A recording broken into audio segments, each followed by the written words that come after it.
জীবনে প্রথমবার এত মানুষের রান্না বান্না করতেছি। দাওয়াত যখন দিব, মেহমান আসবে, আপ্যায়ন তো একটু করতেই হবে, তাই না? আজকে আমাদের বাসায় আমার খালা শাশুড়ির পুরো পরিবার আসবে, আর তাদের জন্যই সকাল থেকে রান্না বান্না শুরু করে দিলাম। বাসার জন্য মোটামুটি রান্না তো করি, বাট আজকে যেহেতু অনেক মানুষের জন্য রান্না বান্না করব, তাই একটু নার্ভাস। যাই হোক, চুলায় বড় একটা সসপ্যান বসিয়ে দিলাম, এটার মধ্যে করব বিরিয়ানি। এক এক করে আরো অনেক কিছু রান্না বান্না করার প্ল্যান আছে, দেখা যাক কতটুকু করতে পারি। বাসার জন্য রান্না বান্না তো সবসময় করা হয়। আমাদের বাসায় আমরা 5 জন ফ্যামিলি মেম্বার, সব মিলিয়ে আজকে আমরা 15 জন মতো হব। তো সেইভাবে সব করতেছি। পানির মধ্যে একটু বিরিয়ানি মশলা দিছি, দুধের মধ্যে ঘি মিক্স করে সেইটা দিলাম, আর আরেকটু নেড়ে চেড়ে দেওয়ার পরে আমি দিয়ে দিচ্ছি এই পোলাওয়ের চাল। আজকে তো আমি লাল শাড়ি লাল চুড়ি পরে রান্না বান্না করতেছি, মনে হচ্ছে একদম নতুন বউ। বাড়ির বউ যে রান্না করতেছে সেটা দেখেই বোঝা যাচ্ছে। আমার তো একদম নতুন বউ ফিল হচ্ছে, যদিও বিয়ের প্রায় 1 বছর হয়ে আসলো। সকালবেলায় বিরিয়ানির মাংসগুলো ম্যারিনেট করে রান্না করা হয়েছিল, সেগুলোই দিয়ে দিলাম এখন চালের মধ্যে। তো মেইন কাজটা আমার অলমোস্ট কমপ্লিট, বিরিয়ানিটার সব কাজ শেষ। বিরিয়ানি ঢাকা দিয়ে ড্রয়িং রুমে গিয়ে দেখি আমার হাজবেন্ড এদিকে ড্রয়িং রুম ক্লিন করতেছে। এত মানুষ আসবে বাসায়, তাই সবকিছু পরিষ্কার পরিচ্ছন্ন করা হচ্ছে। আমাদের সোফায় সবসময় সোফা কভার লাগানো থাকে, বেশ কিছুদিন আগে এই সোফা কভারটা অর্ডার করছিলাম, সেটাই আজকে লাগাবো। বাসায় ম্যাক্সিমাম সময় আমরা তুর্কি সোফা কভার গুলো ইউজ করি।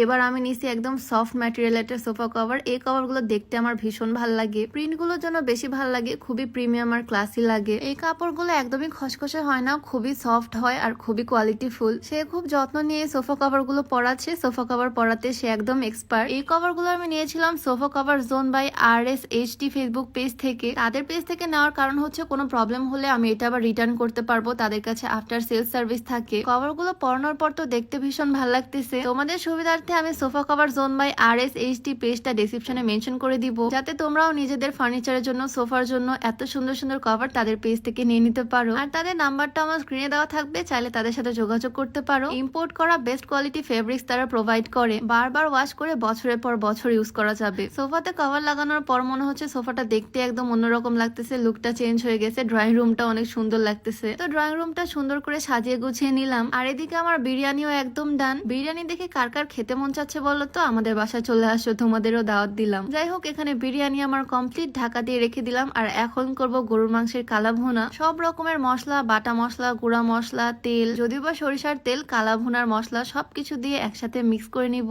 কালা ভুনাতে মশলাটা একটু বেশি ইউজ করা হয়, খেতে ভীষণ মজা হয়। আমি সুন্দর করে মাখিয়ে নিচ্ছি একদম সব একসাথে। আমার আম্মু বলে মাখানোতেই নাকি সব স্বাদ, যত ভালোভাবে মাখানো হবে তত টেস্টি হবে তরকারি। আমার তো মাখানোর পর দেখতেই ভালো লাগতেছে, মনে হচ্ছে এভাবেই খেয়ে ফেলি। যাই হোক, মজা করতেছি। সুন্দর করে মাখিয়ে তারপরে তুলে দিলাম, মানে চুলা অন করে দিলাম। কিছুক্ষণ রান্না করার পরে কালারটা এরকম চেঞ্জ হয়ে যাবে, আর আরো কিছুক্ষণ রান্না করার পর এরকম একদম কালো কালার চলে আসবে, মানে একদম কালা ভুনার রিয়েল কালারটা চলে আসে। দেখো কি লোভনীয় লাগতেছে দেখতে। বিরিয়ানি আর মাংস রান্না করা তো শেষ, এখন করব ডাল। আমার আইটেম গুলো শুনে মনে হচ্ছে না একদম বিয়ে বাড়ির খাবার রান্না করতেছি। বিরিয়ানির সাথে ডাল না হলে আমার একদমই ভাল লাগে না, ঘন করে ডাল রান্না করব। আর আজকে ডালটা করব হচ্ছে চর্বি দিয়ে, খাসির চর্বি। মশলাটা ভালোভাবে কষিয়ে নিয়ে আমি এই চর্বিগুলো দিয়ে দিলাম, আর তারপর দিলাম সিদ্ধ করে রাখা ডাল। আজকে আমি কোনো রেসিপি একদম পারফেক্টলি দিতে পারতেছি না, কারণ একটা ভিডিওতে অনেক রান্না বান্না দেখাচ্ছি। অনেকটা পানি দিয়ে কিছুক্ষণ রান্না করলেই ডাল রেডি। আজকে আমি শাড়ি পরে সব রান্না বান্না করতেছি, আর শাড়িটা এত বেশি সুন্দর তোমাদেরকে একটু দেখাই। আজকে আমি এই সুন্দর সফট মোমবাটিকে শাড়িটা পরছি, কালারটাও খুবই সুন্দর। শাড়ির সাথে ব্লাউজ পিসও আছে, বাট আমি ক্রপ টপ দিয়ে পরছি। শাড়িটা খুবই সফট আর কমফোর্টেবল, তাই পরতেও আমার কোনো রকমের কষ্ট হচ্ছে না, আমি ইজিলি ক্যারি করতে পারতেছি। এই সুন্দর শাড়িটা এক্সক্লুসিভ ফ্যাশন কর্নার পেজ থেকে নিছি, তাদের পেজটা আমি ডেসক্রিপশনে মেনশন করে দিব, চাইলে ভিজিট করে আসতে পারো। যাই হোক, ডালও রান্না করা এদিকে কমপ্লিট। তারপর আমি করতেছি চিকেন। গরুর মাংস তো কালা ভুনা করছি, আর মুরগির মাংসটা করবো একটু ঝোল ঝোল। এক হাঁড়ি চিকেন বসিয়ে দিছি, একদম বেশি বেশি মশলা দিয়ে সুন্দর করে রান্না করে নিচ্ছি। এটাও কিছুক্ষণের মধ্যে হয়ে যাবে। আর এদিকে আমি চলে আসলাম ডিম ভুনা করতে। ডিম সিদ্ধ করে একটু ভেজে তারপরে মশলা কষিয়ে ডিমগুলো ছেড়ে দিচ্ছি। মানে এটা তো খুবই কমন রেসিপি, বাট খেতে মজা লাগে। তো একে একে সব কাজই শেষ মোটামুটি। দুপুরের আগেই আলহামদুলিল্লাহ সব রান্না বান্না শেষ। বিরিয়ানি, ভাত, তরকারি সবকিছু কমপ্লিট। আর লাস্টে ভাবলাম একটু সেমাই রান্না করা যাক। বাঙালির ডেজার্ট বলতে এই পায়েস আর সেমাই। মোটা সেমাই নিছি এখানে, একটু জর্দা বানাবো। কড়াইয়ের মধ্যে বেশ খানিকটা ঘি,